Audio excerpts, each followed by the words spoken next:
On Charlottesville, and a show presented by Scott Wagner of Scott Wagner Integrated Medicine. Dr. Wagner and his team at Scott Wagner Integrated Medicine have your back. They're changing people's lives through an integrated medicine strategy that is undoubtedly innovative and effective. Scott Wagner of Scott Wagner Integrated Medicine. We'll talk basketball. UVA Furman tomorrow, 12:40 tip. truTV, Wahoos or a 6-point favorite. What should UVA do to win this game? 6 points, the spread. Vegas is predicting a close one. Furman likes to get up and down the floor. We'll talk this topic on today's show. We'll talk the heat map released by the Charlottesville Police Department. We'll let you know where the crime is happening as suggested by the data. Numbers and data are not a bad way to go about policing in 2023. We'll explain where the crime is happening and how this crime could potentially be resolved in a town we love called Charlottesville, Virginia. I want to relay what Sean Reeves said yesterday. I have a lot of respect for Sean Reeves. In fact, why don't the folks that watch the program that have ties to police, in particular the Albemarle County Police Department, send Chief Sean Reeves a text message and let him know we are highlighting some of the things he said yesterday at an Albemarle Police Citizens Advisory Committee meeting. Sean Reeves, the police chief at Albemarle, on the record, he said for the first time in more than 5 years, he is seeing a collaboration between police departments in Charlottesville, Albemarle, and the University of Virginia. The three departments are communicating and working alongside each other. He said this has not happened for 5 years. That resonated with me, that statement, considerably.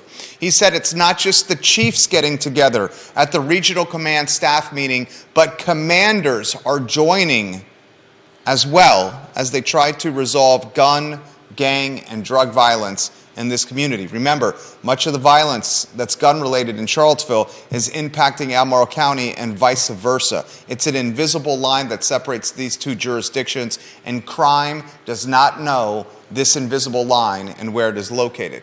I want to ask you this question, viewer and listener. Are we still... Michael Kachis has alluded to this as well, Judah. Michael Kachis alluded, the police chief of Charlottesville, that for years, Charlottesville Police Department has not engaged the community through walk and talks, through police events that show the badge and the uniform in a humanized setting as opposed to a police setting. Kachis has said, we have not engaged this community in a number of years. Yesterday, Sean Reeves said this is the first time in 5 years the departments are working together. Are we still navigating the collateral damage that was Dr. Rachel Brackney and how she went about policing in Charlottesville? Did Brackney alienate, polarize, and distance the Charlottesville Police Department from not only the community, but other departments as well, specifically Albemarle and the University of Virginia? Remember, there was undoubtedly beef between Brackney and friend of the program, Michael Wells, who is, frankly speaking, behind the scenes, a very influential man when it comes to policing in Central Virginia. And frankly speaking, Michael Wells, when it's all said and done, he wants what's best for this community from a safety standpoint. That's how he goes about his professional life. So I'm going to ask this question.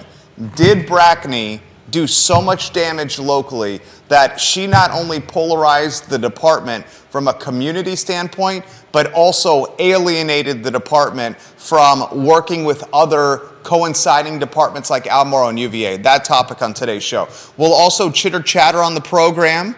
Roanoke, the city of Roanoke, is this close, and if you're just listening to this program, it's very close, of enforcing a teenage curfew that's on the books.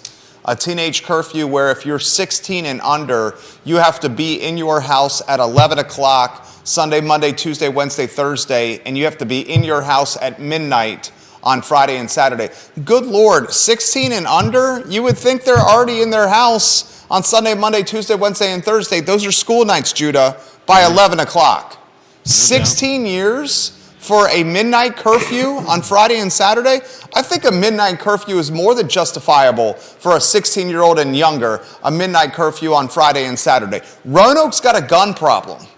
And Roanoke's gun problem is very similar to Charlottesville's. A lot of teenagers popping off and utilizing steel to resolve arguments. So one of the ways Roanoke's trying to resolve this situation is a teenage curfew, which is already a letter of the law, and enforcing it as opposed to making it an afterthought. That topic on today's show, I want to remind the viewers and listeners that Bellamy Brown is going to be on Friday's program, friend of the show. Bellamy Brown is a delegate candidate. He, along with Katrina Carlson, Dave Norris, and Deshaun Cooper, are on a ballot in a race that will be determined in a primary Democratic in June. I'll ask Bellamy Brown, what separates himself from some stiff competition. And then we'll talk Mark Zuckerberg. Zuckerberg back-to-back days. Yesterday's show, we talked Facebook and Meta laying off 23,000 people in 5 months.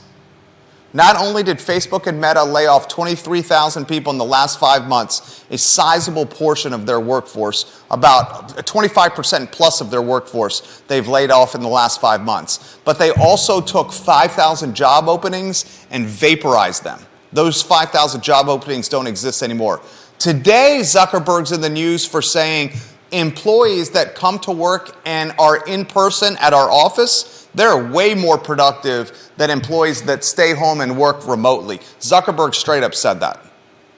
The work from home mentality and movement and momentum is being silenced and diminished. We'll talk about that on today's show. Judah very much disagrees with me. I got a tweet from Dylan's Rule that I'm going to get to. Dylan's Rule, I love when you watch the program. He says, Jerry, if you do a Google search, go look for a Nolan Stout story in early 2020 about UVA football players in the Charlottesville Police Department and University Police Department at the time. Might be illuminating about the interagency interaction. He says, take a look at the timeline. Al Thomas left in December 2017. Brackney arrived in June or July of 2018. Reeves cited a 5-year timeline. All right, why don't we start with that? And then we'll go into where crime is happening. I promise I'll talk UVA. Two-shot Judah Wickhauer. I'm going to ask this question, and you have the heat map that we're going to put on screen. We can put that on, wait for me to put on screen. I need to set the stage. The police has been a hot topic on today's show. Yesterday, the Albemarle Police Chief, Sean Reeves, Chief Reeves, I love how you go about leading your department. You have a vacancy rate that's single digits. Was it 6%? We researched and figured out the other day. Albemarle County Police Department has a vacancy rate of 6%. Charlottesville City's is over 30%. Chief Reeves, you should be applauded for that. Chief Reeves should be applauded for running a department and doing it in a quiet, humble, behind-the-scenes way, often with leadership, especially governmental leadership like police chief, city council, city manager. You don't need to be in the news and the limelight all the damn day. Being in the background, humble, quiet, productive, and getting things done, that's called leadership. Reeves is embodying that quality right now. He spoke yesterday at an Albemarle County Police Citizens Advisory Committee meeting. This is an on-the-record government meeting, and Chief Reeves in this meeting straight up said for the first time in more than 5 years, you're seeing collaboration between Charlottesville City, Albemarle County, and UVA and their respective police departments. Dylan's Rule is straight up saying, look at the timeline. Al Thomas left in December 2017. Brackney arrived in June or July of 2018. Reeves cites a 5-year timeline. Is this the collateral damage of Dr. Rachel Brackney that we're still facing and feeling today? Brackney still suing the city of Charlottesville. Is she still suing? Is it an active case? Is the case in purgatory? Brackney, what are you doing? Where's the case at? For $10 million claiming wrongful termination because she was a black female. Is that case still alive? Is the Johnny Cochran lawyer from the Cochran Law Firm still fighting for a $10 million on your behalf, Brackney? Can you send a tweet out and let us know what's going on? Are we still dealing with Brackney's collateral damage today? Judah Wickhauer? I think so. I mean, we all know that there's more than one cause for the problems that we've seen in the Charlottesville Police Department. But I think it's fair to say that a lot of that can be laid at Dr. Brackney's feet. I mean, she sues the city, wrongful termination. Yeah. During her time, a third of the department becomes empty and vacant. She goes after community stakeholders, including people tied to churches, church deacons. Mm-hmm. She goes after police civilian review board members, including the one that's going to be our guest on Friday. Yeah. She has a brouhaha with friend of the program, Michael Wells. She does not seem to be... There does not seem to be closure with Brackney and her former employer, Charlottesville. It's almost like a jilted ex-lover, unable to forget about his or her time with their ex and constantly having to bring it up all the time. We all know someone who's done that. I feel like she wanted to make a name for herself, and rather than just do a good, competent job, she was trying to, I don't know, create some type of legacy, but I think it backfired on her. I think that's what's happened. What do you make of Chief Reeves of Albemarle saying for the first time in more than 5 years, we have collaboration between UVA, Charlottesville, and Albemarle and their respective police departments? I was flabbergasted by that. This is on the record, him saying it. Police departments that literally are policing basically the same territories. I mean, hell, the shooting that resulted in the killing of a 20-year-old on Cherry Avenue at the Sunshine convenience store, the two guys that walked into the convenience store, one of the two guys went on the lam to an apartment in Albemarle County, and that's where they caught him. And Albemarle County Police recently caught another guy who, I think it was just for brandishing a firearm, who they remanded to CPD. Yeah. So it's great that they're working together, and I applaud them. And it's a shame that it's been 5 years. How much could we have prevented that we've been seeing in the news lately if that interdepartmental cooperation had been in place, all this time? All this time. All viewers and listeners, are you as flabbergasted as I am that the chief of Albemarle is saying for the first time in 5 years the departments are collaborating? That statement says 1,000 other words. Yeah. Why? This is what we should all be asking. Why for over 5 years have these departments not been collaborating? Yeah. The next question we should be asking... I mean, you would think that these people would see each other on a... That's what I'm saying. Almost daily basis. That's what I'm saying. They're leaders of the communities. Kevin Yancey says, why did Tito Durrett not move the department forward then, Jerry? I think that's an unfair question for Assistant Police Chief Tito Durrett. Remember, Tito Durrett was the interim police chief before Kachis was hired. Yeah. It's very difficult for someone with an interim label to make substantial change. Tito Durrett's role as an interim police chief was to keep the department afloat. Yeah. It was not to make substantial change. Right. He was the Band-Aid stopgap between Brackney and Kachis. It wasn't up to him to make that substantial change. This is a result, this lack of communication, I think is a correlation directly to Brackney. You think that she kind of scared everyone off of... Who? It's the same thing that happened with Nakia Walker. It was a fire constantly. And people got tired of being burned or were afraid of the perception that they would get burned. Yeah. So they just distanced themselves from these folks. Right. That's what happened. That's what happened. I mean, Brackney had beef with friend of the program, Michael Wells. right, of the Police Benevolent Association. This guy is a influencing type of man in Albemarle's police department and Charlottesville's and Central Virginia's. Yeah. Put the heat map up. Here's the heat map released yesterday by the Charlottesville Police Department. You got that map? Yep. Dylan's Rule, great comments. Anonymous, Deep Throat. We'll get to your comment here in a matter of moments. What does this heat map tell you? First off, the heat map straight up says the crime is happening in basically the aggregated crime. There are some exceptions to where the crime is happening. Yeah. Outlier data. But for the most part, the crime is happening the Cherry Avenue corridor and 10th and Page. That's where it's happening. You got a couple of heat spots on Cherry Avenue, and you got 10th and Page. That's where the crime is happening. Interestingly, historically, this is where the crime has generally always happened. Yeah. Deep Throat says this in a DM on Twitter. Jerry and Judah on where the crime is happening, superimposed. Wow, get ready for this, Judah. You should listen to this. Viewers and listeners, you should listen to this comment from Deep Throat. Are you listening, Judah? Yeah. This is going to get you thinking. This is from Deep Throat. Jerry and Judah on where the crime is happening, you guys should superimpose public and subsidized housing on the heat map, on the crime map you just showed. There's a near perfect coincidence.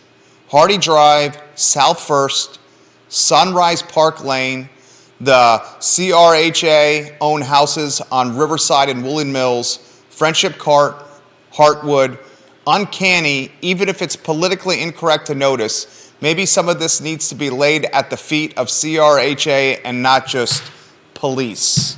So he's doing a direct correlation between subsidized and public housing and where the crime is happening in this community. CRHA is the Charlottesville Redevelopment and Housing Authority. You want to touch that topic, Judah Wickower? Not with a 10-foot pole. But seriously, I mean, what can you say to that won't get you in trouble? It is very interesting. And I don't know that it's all that surprising. I mean, nobody's expecting to see gun violence popping up in Keswick or, Greenbrier. 2 counselors live in the Greenbrier neighborhood. Yeah. That's in the city. I mean, I don't hear gunshots in my neighborhood. Thankfully. Does some of the accountability fall at the feet, as Deep Throat has said, of the Charlottesville Redevelopment and Housing Authority? Is that fair? I'm not sure that is fair. Why would the blame for any of this fall at their feet? Maybe the vetting is not at the standards it should be for folks that are in the Charlottesville Redevelopment Housing Authority housing. Is that fair? I don't know if the that's Charlottesville fair. Redevelopment and Housing Authority is a resident-centered organization committed to excellence in providing affordable quality housing, revitalizing communities, and supporting resident involvement and promoting upward mobility and self-sufficiency through partnerships in the public and private sectors. You don't think it's fair? I respect you. You don't think it's fair? How would it be their fault? You mentioned vetting, but those people have to live somewhere, right? Yes, everyone deserves housing. So even if they don't deserve housing, they've still got to live somewhere. So even if CHRA, is that what it is? Yeah, CRHA is the acronym. Even if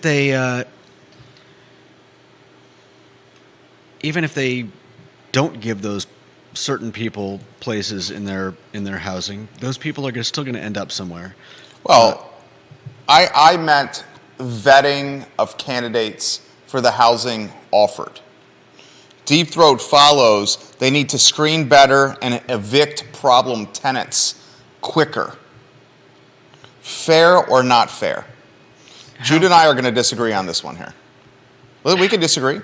Totally cool. How is evicting the people going to prevent violence? Deep Throat just responded to you. To protect the tenants who are not committing crime, Judah. I'll be the messenger here. You're communicate with Deep Throat. He's communicating with me. I'm the middleman. Go. I can get behind that. That's a good point.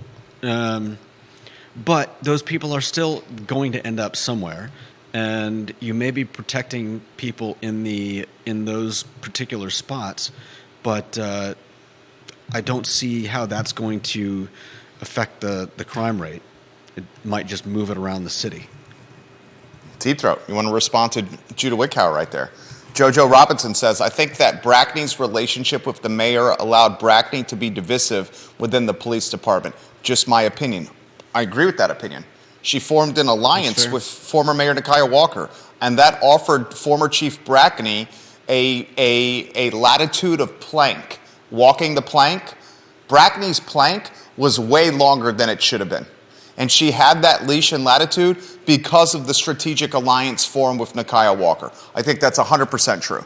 And it could have also given them a particular outlook that shuttered them from exactly what we were talking about with there being no cooperation between the departments. Deep Throat says. Deep Throat. He says, well, then move it out of the city. Get the folks committing the crime out of here. Probably better for them to be split up as well, as opposed to aggregated in the same area. That right there is an interesting topic. If you superimpose public and subsidized housing on the heat map provided by the Charlottesville Police Department, you will see the crime coincides very closely with public and subsidized housing. Deep Throat, do you have a PDF or a JPEG that you can send us? Just an easy, clean one that shows the heat map from Conscious and the Charlottesville Police Department with the superimposed public housing and subsidized housing that you mentioned? Something that is very easily digestible that we can put on screen and then publish after the show that shows this trend you're talking. The problem is, if you mention this trend, you get lambasted politically and socially that a lot of folks outside maybe Judah and yours truly would not even mention this on air or mention this in a public setting. Olivia Branch watching the program, she says she's the queen of Keswick. The collaboration of our policing services is a sign of effective leadership in these three sectors. Olivia, I 1,000% agree with you. Olivia Branch, I love when you watch the show. I love when you watch the show.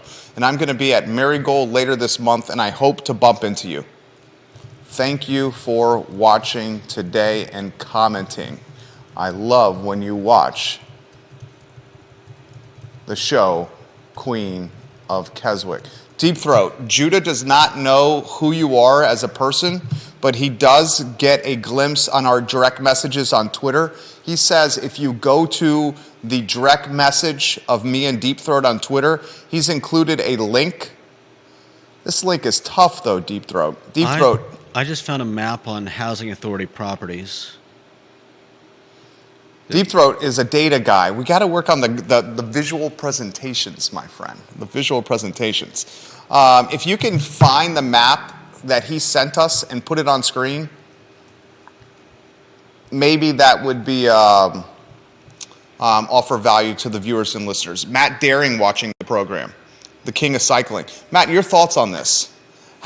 What are your thoughts, Matt and Kevin Yancey and everybody else watching this program, when a chief of Albemarle County's police department says for the first time in 5 years, Albemarle County Police Department is working together in collaboration with UVA and the city of Charlottesville? Does your jaw not drop that someone says that on the record at a government meeting? Is anyone else flabbergasted by that? And if you are flabbergasted, isn't the next logical question, how have we gotten to this point? And how much does that fall on Brackney? Seriously. Thoughts, viewers and listeners? I would love to hear them. John Blair, welcome to the show. Thank you kindly for joining us. I got comments coming in on LinkedIn. I got to be more mindful of the LinkedIn platform. I don't often check the comments there. I need to. John Blair says this. Jerry, really interesting comments about WFH. I think you are correct. The employers are regaining the upper hand in these relationships. I have a friend who works in Google's general counsel office, and while there isn't a formal edict, it's pretty clear to everyone who works there that you should be in the office a few days a week. Yeah, I think the work from home movement is very much losing steam. Very much losing steam. And that's for a number of reasons. I'll unpack that later in the show. One of them is that when you pay a lot of money for... yeah, that's definitely one. For office space. Office space. You better use it. You look like an idiot if you send everybody home afterwards. Yeah, and there's a lot of truth to that. A lot of these Fortune 100, Fortune 500, Fortune 50 companies have got decade-long leases and are spending millions, tens of millions of dollars on rent. And to justify the expense, they're insisting that people come back to work so they don't look like fools. I also think that there's still something to be said about having human face-to-face connection, Judah.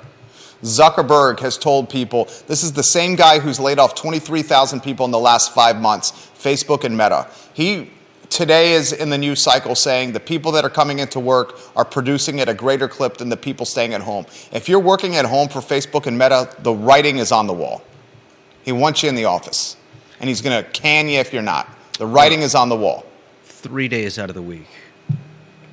What, Zuckerberg? Yeah. As opposed to 0. Yeah. He wants them at least 3 in. If I was Facebook and Meta, dude, I sincerely mean this. If I was working at Facebook and Meta right now and I was able to save my job and was not laid off like one of the 23,000 people or roughly a third of the company were in the last 5 months, I would be showing up to work 5 days a week. I would be showing up to work early. I'd be leaving late. I'd make sure my bosses saw that I was there early and I was working late, and I would gain vertical potential from that sweat equity. Until they fired you. I think the person that's coming into work 5 days a week and staying early, coming early and staying late is less likely to get canned than the one working from home.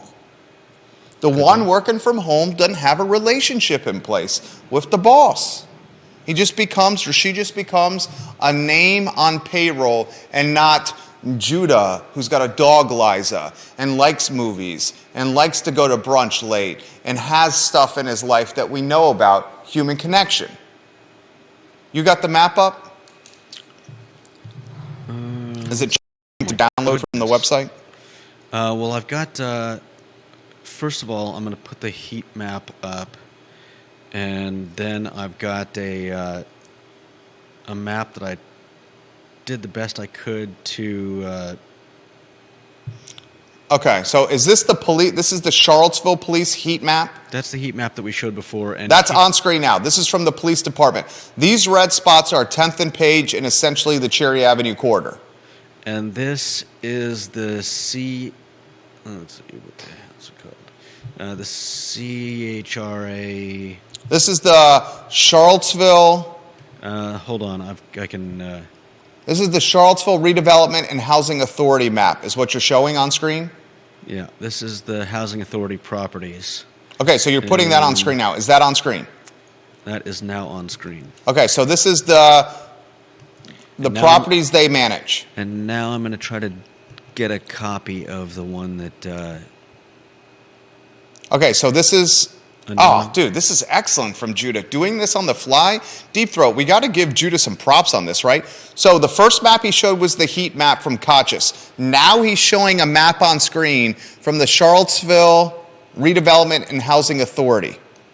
The heat map coincides perfectly with a lot of the Charlottesville Housing and Redevelopment Housing Authority housing stock that they manage. What are you putting on screen now? Now I'm trying to get the map that he sent. Oh, he says, well done, Judah. Look, you got a well done, Judah, from Deep Throat. Thank you. All right, I've got a screenshot of his map. So now you're putting up Deep Throat's map. Yeah. That was enterprising, dude. On the fly, homie. Let's see. Legit.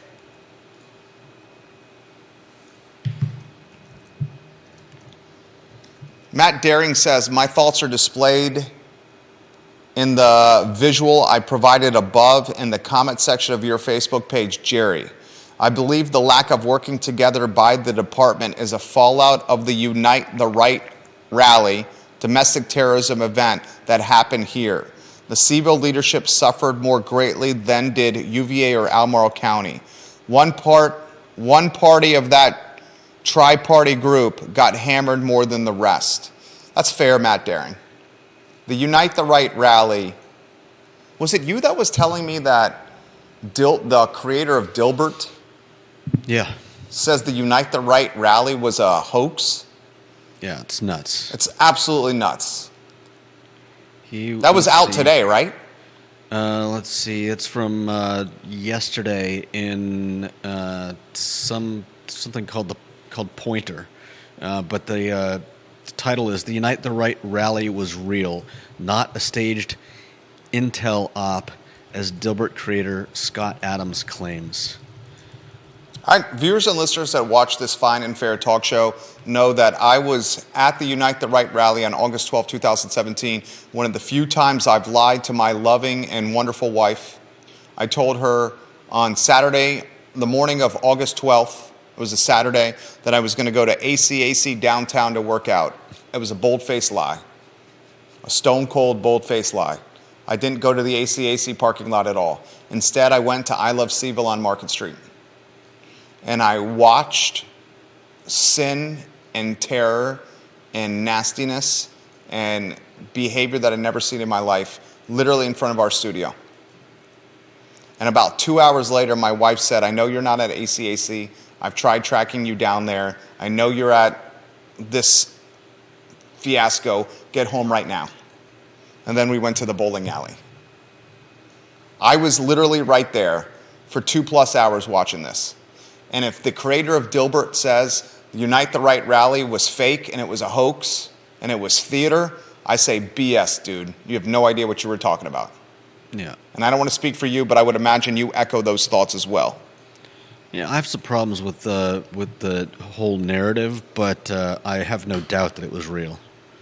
Dylan's Rule on Twitter says, it's also worth pointing out that Brackney was criticizing the Charlottesville Police Department and the city on Twitter and through a lawsuit while Durrett was the interim chief. It's extremely difficult to be effective in an interim role, Judah, during that situation.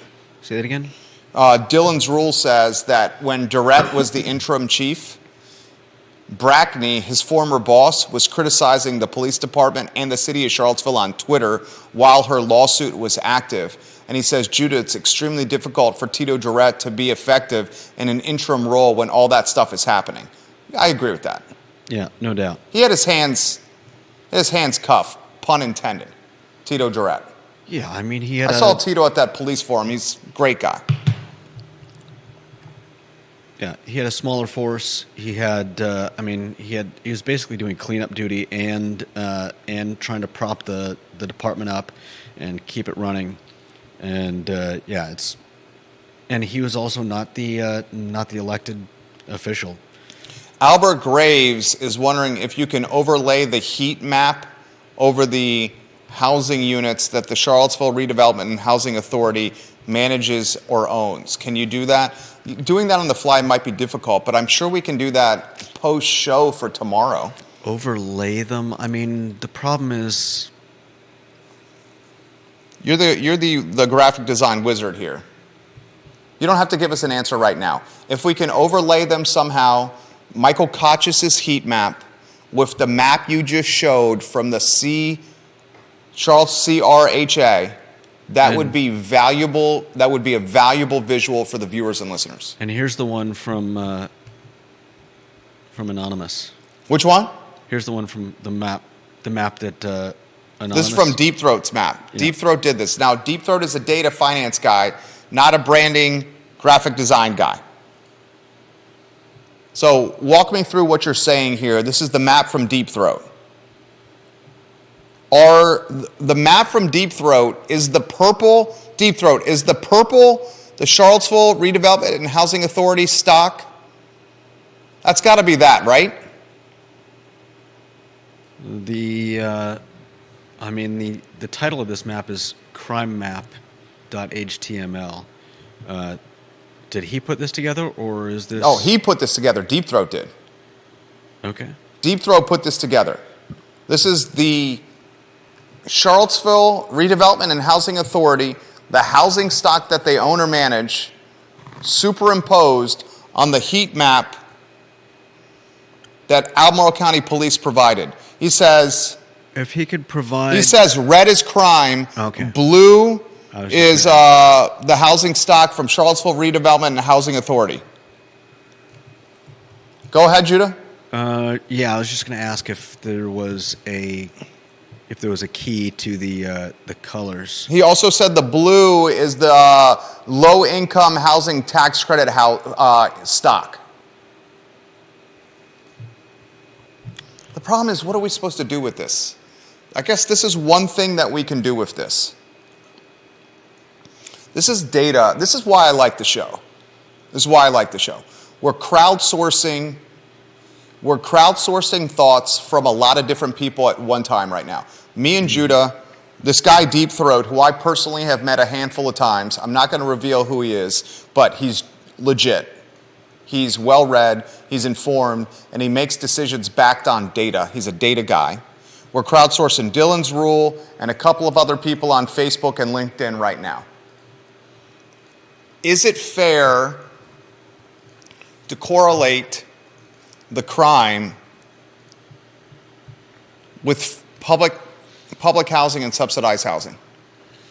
I mean, that's my problem with and then the next step is, should the police district, instead of being 10th and Page and Cherry Avenue, Fifeville, neighborhoods in totality, should it just be policing districts around these even more micro pockets? And I apologize for interrupting.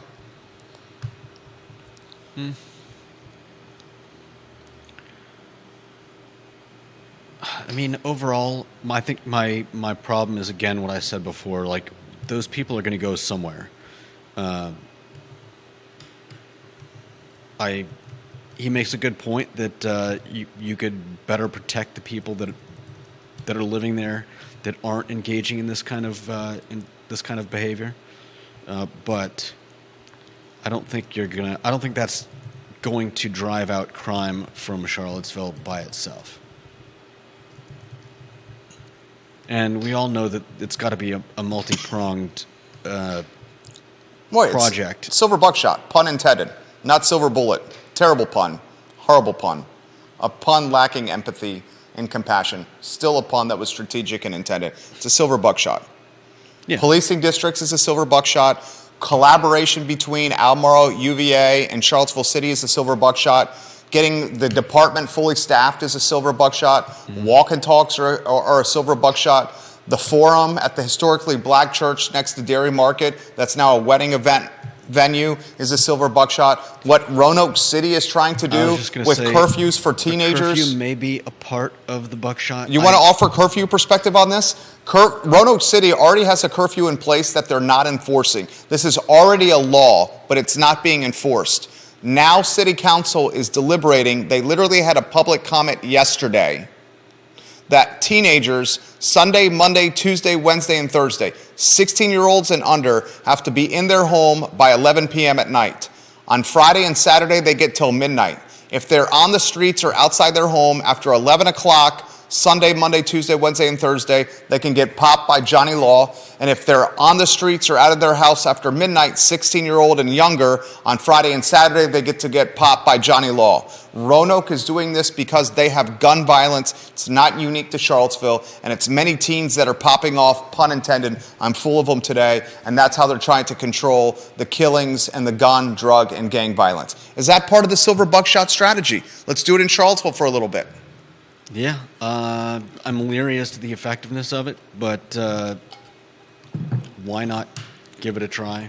I mean, I don't know that we've had a whole lot of information on gun violence happening at those hours. I mean, we've had gun violence happen then. Those hours. Remember we were talking about the Albemarle County middle school student that got shot next to Champion Brewing Company like 30 days ago? Remember that? Was it that late? Yeah. It was a school night at like Monday or Tuesday night. On a school night. And it was, I think it was in like the 10 o'clock hour. So it was flirting with that time. Yeah, I still think it's dubious how much of an effect it would have, but at this point, like we said before, throw stuff at the wall and see what sticks. Right. Just like the gun buyback program. Do we think the gun buyback program is going to take a lot of steel off the streets? No. Do we think the gun buyback program is another opportunity for the police to connect with citizens? Yes. And as Mayor Stoney of Richmond, Virginia said, if I get one gun off the street, then it's a success. And if you're quantifying success by getting one off the street, I would bet they'd get at least one off the street in a gun buyback program. It gets back to the silver buckshot strategy. Yeah. These are all multi-pronged strategy for the overall goal of making Charlottesville and Central Virginia safer. Right? Yeah. That's the extent of what it is. There's no silver bullet. Ginny Who, I love when you watch the program on Twitter. She says, those were the curfews imposed by parents when I was that age. And I'm in my 40s, so I'm not ancient. Dude, I have no problem. Ginny Who, thank you for the comment. I have no problem if a 16-year-old or under has to be in their house at 11 p.m. on a school night. Yeah. I have no problem if a 16-year-old or under has a curfew of midnight on Friday and Saturday. That is not being too strict. No. My curfew... I'm surprised that parents are letting their kids out past those times anyway. Seriously. Like, what are you doing? Seriously. No wonder kids are running wild if their parents are just letting them do whatever they want. Cully Baggett just make the Cully Baggett is a developer. He's watching on Facebook. He said this. What are 16-year-old parents doing allowing their 16-year-old children out past 11 anyways? If I was out after 11 on a school night, it was because I slipped out my bedroom window. It's crazy to me that this is even a discussion. I know. Exactly. Yeah. Exactly. Very well said. Cully, I'm responding to your comment. Very well said. That's very well said. I'll evangelize for the curfew here in Charlottesville City. Roll it out. Roll out the curfew for the rest of the year in Charlottesville City. Roll it out. It's not going to hurt anyone. It's not going to hurt anyone. And it might just save a few. Comments have said if you do have the curfew, this has come on LinkedIn, YouTube, and Spotify. One side effect of this curfew is potentially profiling, and innocent people will be targeted. Cops stopping people, asking ages to see if they're of age and should be out that late. Possibly. Maybe. Deep Throat says it's giving police the opportunity to stop and frisk young men at night. Who says innocent people will be hassled, but that's the trade-off. That's always the trade-off. Kind of like police going into particular neighborhoods because those are the neighborhoods where you're seeing the most crime. I'm sorry, but it's unless you can police your own neighborhood and stop the clear that's not happening. Yeah, unless your community can do that work, then I believe it's been fairly well proven that cops patrolling neighborhoods has an effect on crime, on slowing it down or preventing it. I will check that out. Love when he watches the program. Jim Hingley, nothing but love for you. He sends us a DM with something to read after the program. We will check that out, Jim. I love when you watch and comment on the show. Jim, I enjoy seeing you around the downtown mall. I enjoy seeing you drive it around town in the Honda. I like you, Jim Hingley. You're a good dude. Thank you for the comment. Thank you for watching the program. Albert Graves, anything that keeps crime from happening in Charlottesville is a positive. We want to discourage bad behavior. It's either you want the police to do their job or not. You can't have your cake and eat it too. Yeah. I would love, Nora Gaffney says, my understanding is Charlottesville has a curfew for 17-year-olds and under. The date I saw was, she's writing some more. The Charlottesville, here's the thing. Roanoke City actually has this curfew and it's law, but it's not enforced.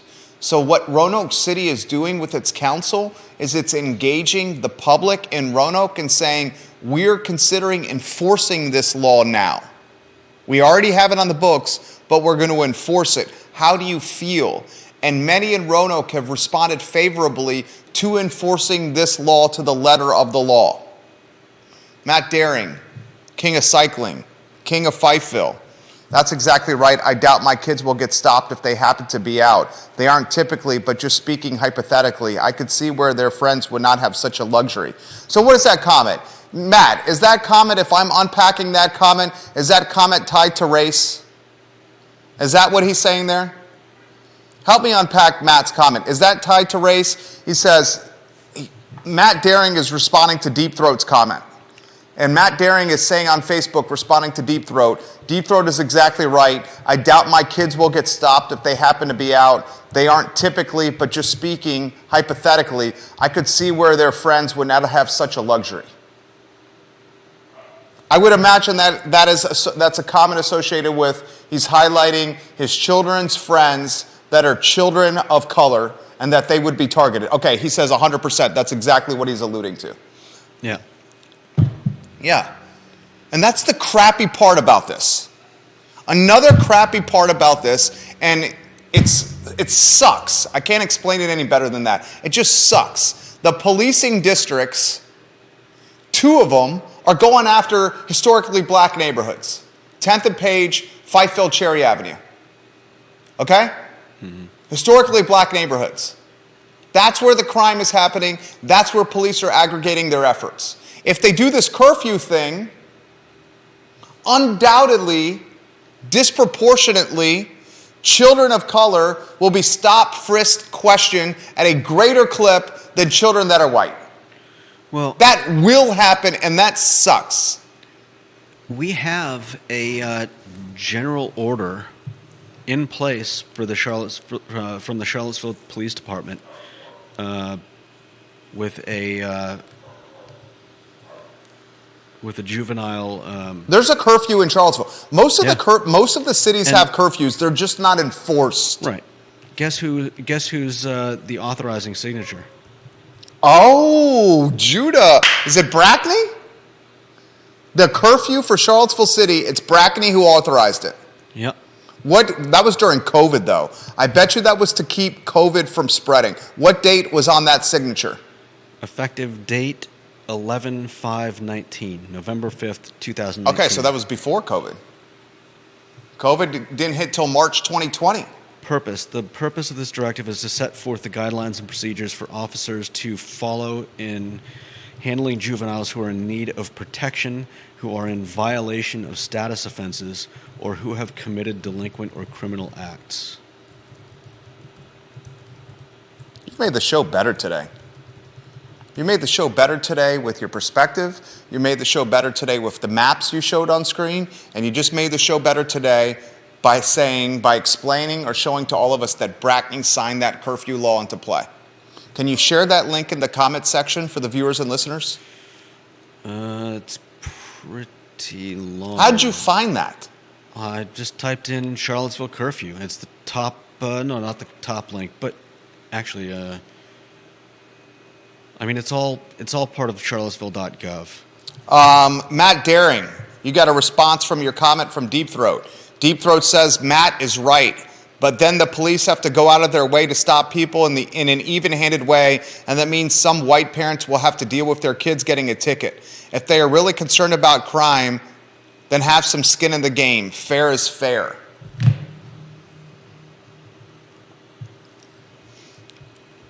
Man. Vanessa Parkhill, I'm always a little puzzled by this notion of picking and choosing which laws to enforce. It's a great comment. They pick and choose which laws to enforce from a speeding standpoint. You can go on Interstate 64, the speed limit might be 65, but if you keep it under 80 miles an hour, you're not going to get a ticket. Right. Once you clip 80, you're reckless, and you're more likely to get popped by the police. We're not going to enforce speeding if you stay under 80. Mm-hmm. We're not going to enforce the curfew if you're not committing any crimes. But she makes a point. I'm puzzled how we pick and choose which laws we're going to enforce. What do you make of that comment? You want to touch on that? That's a tough one. There are lots of crazy laws. I mean, there used to be laws, and there are still laws in some places that you can't spit on the street, which makes a lot of sense in the middle of a pandemic when you could be passing something along, but makes a lot less sense in the normal everyday. And, you know, some of the laws are just insane. I mean, you've got laws on the books in, like, Bible Belt cities and towns that just are absurd. We look at them now and we're like, what were they thinking? Like parts of Lynchburg area being a dry county where on Sundays you can't buy booze. Yeah. What were they thinking? That was the way it was in Savannah when I was down there. You couldn't buy alcohol on Sunday. It's like, why not? Right. We're just going to drive to the county next door, the jurisdiction right next to it, and buy it, and then bring it back into it. Your county. There are bars open on Sundays. Yeah, but it's for retail purposes. I know, but does that make any it makes sense no at sense. all? It makes no sense. Nor does it make sense that you could go buy your alcohol Saturday night if you had the foresight to do so, and drink all day Sunday. It's just absurd that you can't buy alcohol on Sunday. Here, how about the public container law? You cannot sit in front of your house or standing on the street in front of your house drinking a beer out of a can or out of a 40-ounce bottle. But if you put that beer, that tall boy, in a paper bag or that 40-ounce bottle in a paper bag, you can stand outside your house and drink beer. As long as we don't see that is an open container, we're not going to stop you. But as soon as we see it's an open container, we're going to stop you. Yeah. You can drive 80 miles an hour, 79.9 miles an hour on Interstate 64, but as soon as you hit 80, you're speeding. Right. Or if a cop needs to meet his quota. But the fact of the matter is there are so many absurd laws on the books that I think it would take an exorbitant amount of time and money for legislators to go through and decide which ones are nuts and try to get them repealed or taken down or whatever. Well, let's go down that road. And so you just pick which ones are like, okay, look, we're not going to go after people for this. Well, let's go down that road. The Charlottesville Police Department is 1/3 understaffed. If a curfew becomes a reality and it's truly enforced by the letter of the law, do we want a department that is 1/3 empty enforcing a curfew?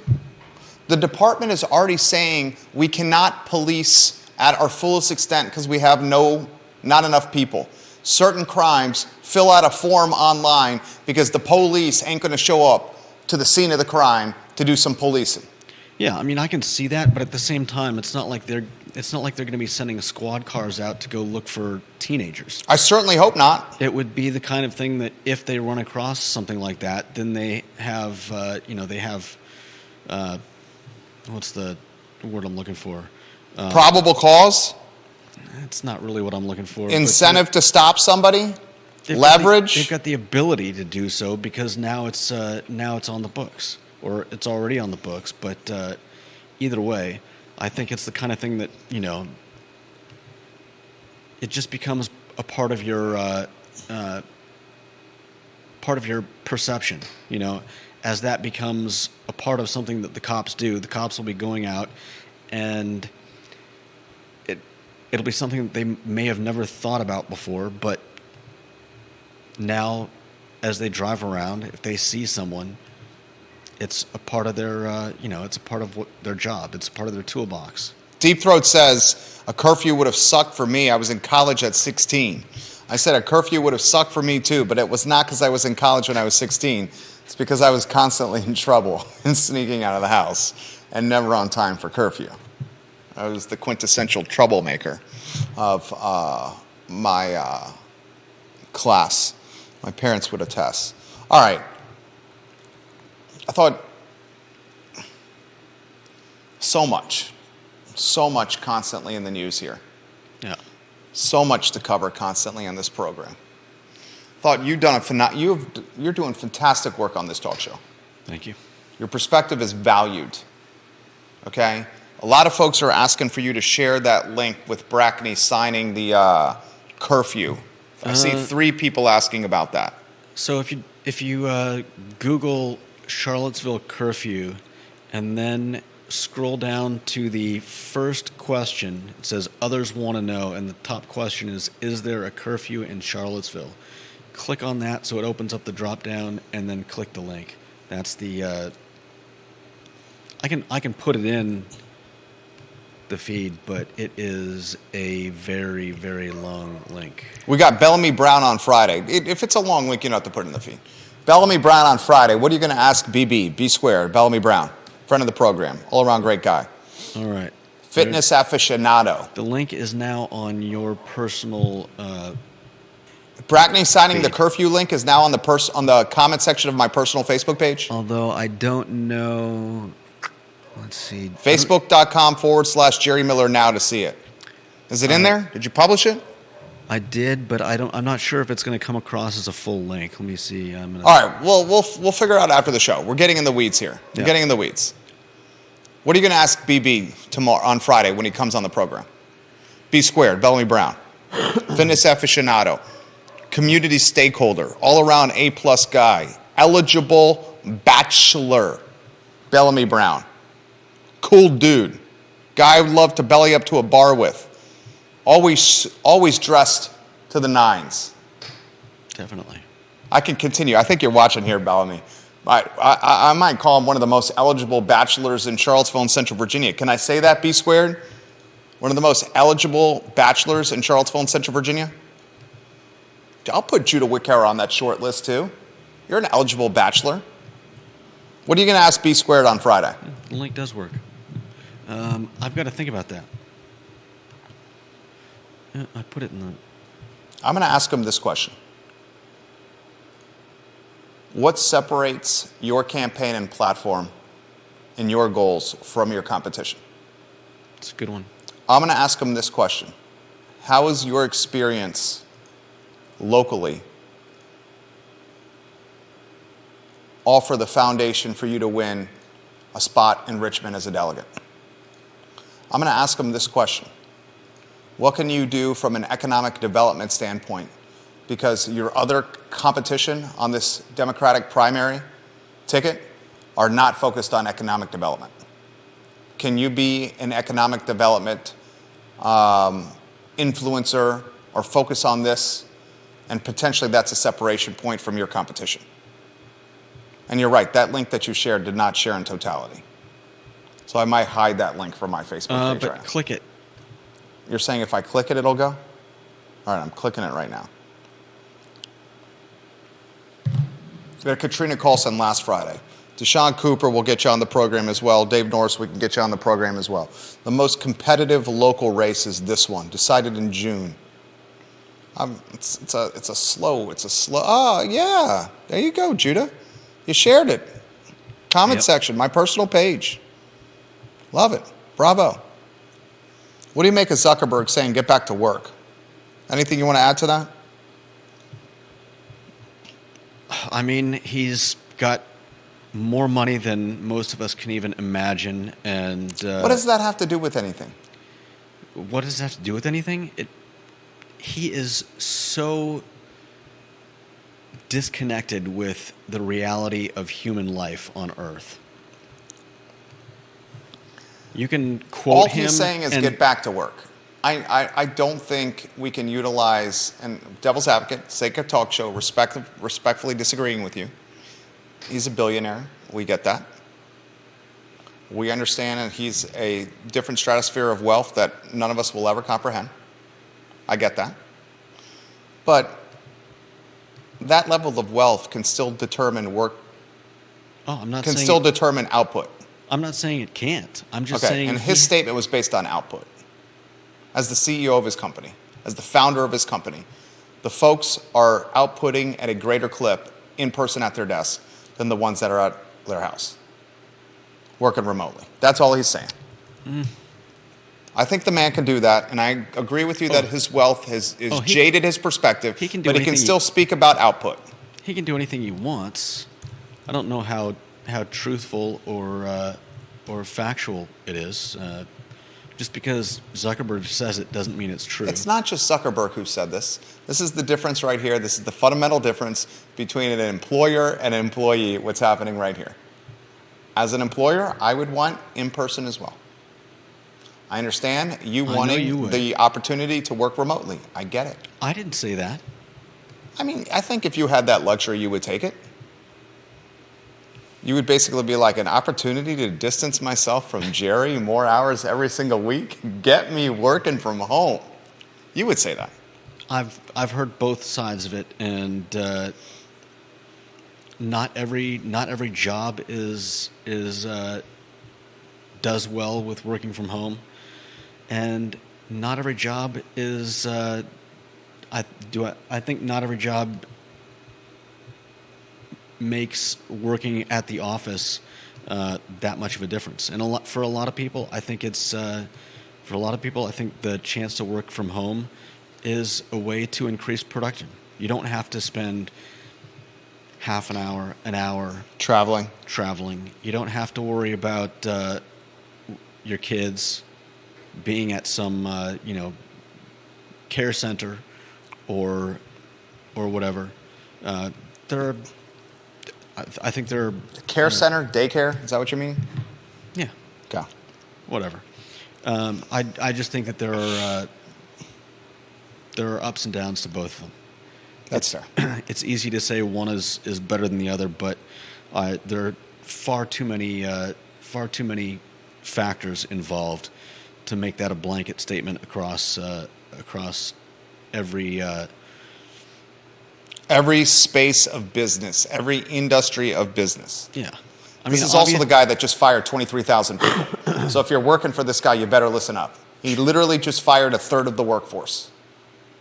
Yeah. So if you want to keep working for this company, maybe you do, maybe you don't. The guy straight up saying, here's your path to working for him. Get your ass in the office. He's fired 23,000 people in the last 5 months. And he took 5,000 additional vacancies that they were seeking people and vaporized those jobs. So he basically eliminated 28,000 jobs in 5 months. Businesses like that are nuts anyways, though. I mean, I've heard of people that were getting paid to not do anything for companies like this. 100% Jamie Turner. More tech companies taking the Elon approach, lean and mean. I'll say it once, I'll say it again. Elon Musk bought Twitter, took it private, fired or encouraged 70% of his staff to quit. Fired or encouraged or influenced 70% of his staff to quit. One of the ways he fired, influenced, or encouraged 70% of his staff to quit by saying, you're going to get your butt back into the office and work, and you're going to work long hours. 7 out of 10 people didn't want that. Now Twitter's operating on a lean 30% payroll, 30% staff versus where they were 6 months ago. Has anyone noticed the difference between with Twitter? Yes, there are people that have. I haven't noticed a difference. I mean, it's fortunate. Twitter is operating. It's fortunate that it still runs, but yes. Twitter is operating with 70% less staff, and you would be hard pressed to find a difference. But not all that staff was there to keep. Jamie Turner makes the point. In today's high interest environment, the dollar has to be stretched further because the opportunity to get cheap money because of low rates is gone. And as Zuckerberg said earlier in the week, this is a time for big business to get lean and mean, like Jamie Turner said, and it's no longer the time to run a company lavishly like we did pre-COVID or halfway through COVID. Money was so cheap that these companies were hiring left and right for positions maybe they didn't need, and they were throwing bags of cash at people. That time is gone, especially in tech. And you can directly correlate it to interest rates. Cully Baggett, we'll close on this topic. Listen to this one. Cully, I like when you watch the program. You're very close to getting a nickname on the show because of your quality comments of late. Keep them coming, Cully. Cully Baggett says this: this should not become a race issue. He's talking about the curfews and policing districts. Yeah. It is not a race issue. This is a crime issue. The curfew is an attempt to reduce crime and keep children out of trouble, or even more so, keep them safe. The hot spots where the majority of the crimes are happening should most definitely be patrolled heavier, whether it's for curfew infractions or any other infractions. I don't care if you're white, black, yellow, pink, or purple. If the crime is more rampant in a certain neighborhood, then it should have more increased patrols, period. If we are having... Oh, he left another comment, and that comment got buried. Darn it, Cully, that was so good. The comments are coming in so fast, they're pushing the other comments down. All right, I got it right here. If we were having this conversation over speeding infractions that were occurring on Interstate 64, then we certainly wouldn't be having concentrated speed traps set on Market Street. That's a great comment. It's a great comment. Yeah. How much sense would that make? Let's get back to the common sense part of this, and that is 100% that areas of higher crime need more direct governing than ones without. Well said. I agree with that. I agree with that. Jamie Turner says some tech companies had remote employees pulling in multiple six figures and working remote for another company without either knowing. Cully Baggett, I had one at 15 when I got my learner's permit. I think he's talking curfew. Most kids get a driver's license once they are old enough at 16, and if they don't have that legitimate ID because they are 16, then that means they are in direct violation, I would think. All right, that's the show. We hope you enjoyed it. We did the best we could with what we had. Maria Marshall Barnes, thank you for watching the show. Jabricia Clark, Chris Allen, thank you and welcome to the program. We did the best we could with what we had today. We hope you enjoyed the program. We work hard for you, and the only thing we ask in return is if you hit the like button. You comment on the show and you share the show so someone can figure out about the I Love CVille show. Judah Wickhauer's on fire. You hit a grand slam. I'll say I hit a single and a double today. You hit a grand slam. Anything you want to close with? Yeah, I had this picture from I think yesterday that it's another depiction of Kochis making the rounds and engaging with the community, and I appreciate that about him. And here it is. You put it on screen? Yeah. Was this Hardy Drive? No, this was Prospect. This was the one from Royal Gurley. Oh, Superintendent of Charlottesville City Schools. Yeah. Superintendent Gurley put on his Twitter account Kochis interacting at the walking bus. Was this the walking bus stop? It says, we are appreciative of our new police chief for joining us at our bus stop visit this morning. There you go. All right, I'll close with this. Police Chief Kochis, you're doing a great job. Mm-hmm. Assistant Police Chief Tito Durrett, you're doing a great job. Police Chief Sean Reeves, you're doing a great job. Tim Longo, you're doing a great job. Thank you for collaborating with each other. Thank you for keeping the community safe. I will always champion you guys. I do not have a job where I leave my house in the morning or at night and my life is at risk. All I have to do is talk in front of this microphone. You guys have to carry weapons on your body to potentially keep yourself safe. I understand the significance of your work and how your life is at risk often. And I applaud you and thank you for being a part of this community. Thank you. Thank you. For Judah Wickhauer, I'm Jerry Miller. It's the I Love CVille show on a Wednesday. We are not on air for the I Love CVille show tomorrow. We are back in the saddle on Friday. No show tomorrow. Bellamy Brown on Friday at 12:30. So long.